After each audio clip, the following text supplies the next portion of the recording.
Hi everyone, welcome to my channel. This lesson is about modal verb may and might. In this lesson, I'm going to talk about you when to use may and might. Let's get started. Сәлем баршаңызға, каналымызға қош келдіңіздер. Бүгін біз сіздермен may және might модальды етістіктермен танысатын боламыз. Видеоны соңына дейін қарап, сабақты толық түсінулеріңізді сұраймын, және де каналымызға жазылуды ұмытпаңыздар. Okay, may and might are modal verbs that can have a similar meaning.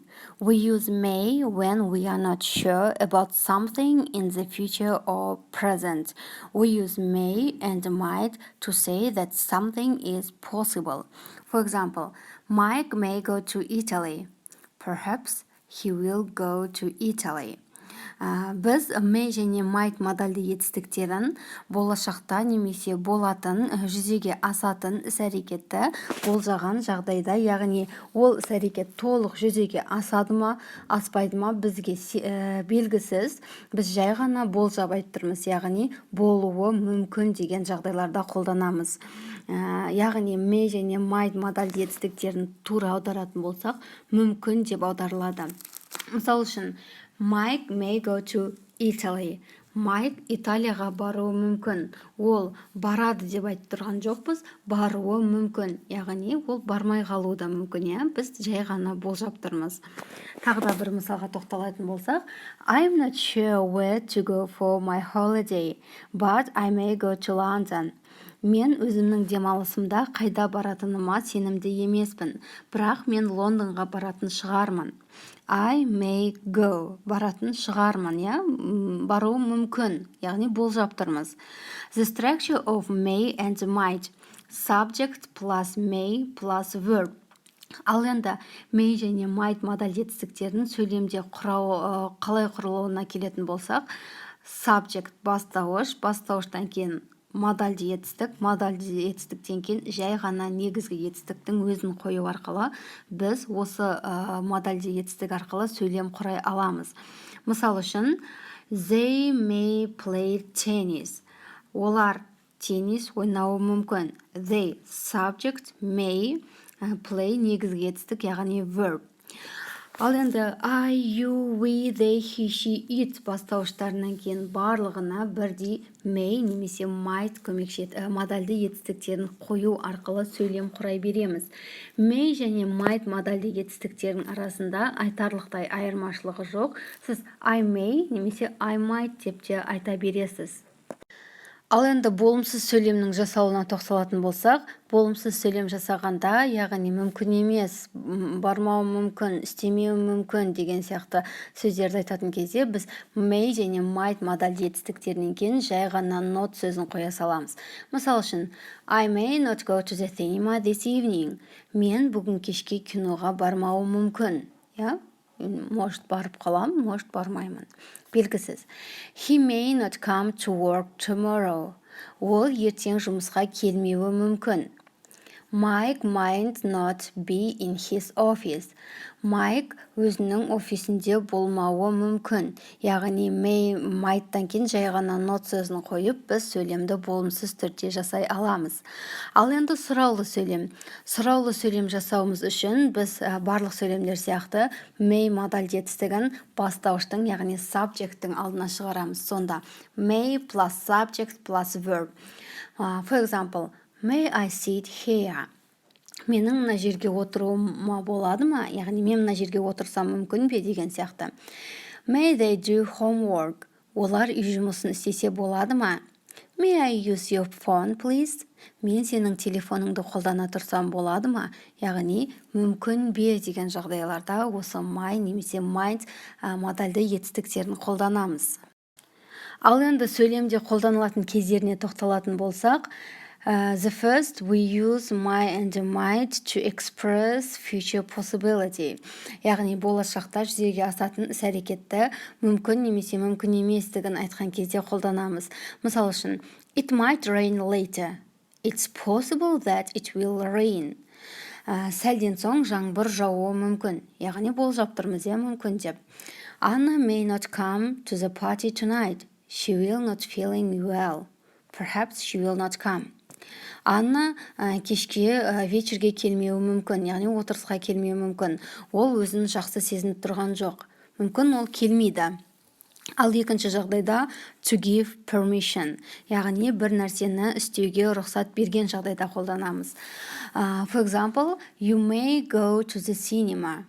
Сен киноға бара беруіңе болады, яғни сенің киноға баруыңа мүмкін. You may not park your car in front of the gate. Сен өзіңнің көлігіңді қақпаның алдына қоя алмайсың. You may take my pen. Сен менің қаламымды ала тұруыңа болады, яғни рұқсат берген жағдайда қолданамыз. Ал үшінші жағдайда to ask for permission, яғни бір нәрсені істеуіміз үшін рұқсат сұрағанда қолданамыз. Жаңағы рұқсат беру, ал мынада рұқсат сұрау. Біз сұрап тұрмыз, рұқсатты. Мысал үшін, may I sit next to you? Сенің жаныңа отырсам болады ма? Немесе, may I borrow your pen? Сенің қаламыңды ала тұрсам болады ма? Яғни сенің қаламыңды қолдана тұруыма мүмкін бе? May she use your phone? Ол сенің телефоныңды қолдана тұрса болады ма? Ал енді төртінші жағдайда to express wishes, яғни тілек айтқан кезде осы may және might модальді етістіктері арқылы да сөйлем құрай алсақ болады. Мысал үшін, may all your dreams come true. Сенің барлық армандарың орындалсыншы. Немесе, may the new year bring you love and happiness. Жаңа жыл саған бақыт пен махаббат алып келсінші. Яғни тілек айтқан кезде де осы may арқылы сөйлем құрай аламыз. And the next, speculate about past actions.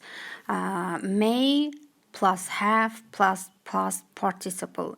Яғни, бұл өткен шақта белгілі бір іс-әрекеттің болған немесе болмағандығын болжаған жағдайда қолдана аламыз. Мысал үшін, she is late. I think she may have missed her bus. It is possible that she missed the bus. Мысалы, ол кешігіп жатыр. Менің ойымша, ол автобусын жіберіп алуы мүмкін. Яғни, she is late, ол кешігіп жатыр. She may have missed. She бізде бастауыш, may модаль жетістік, have missed біз past perfect жағына қолданып отырмыз. Яғни, болып кеткен іс-әрекетті айтып тұрмыз, жіберіп алуы мүмкін. Себебі ол кешігіп жатыр. Біз болжап тұрмыз.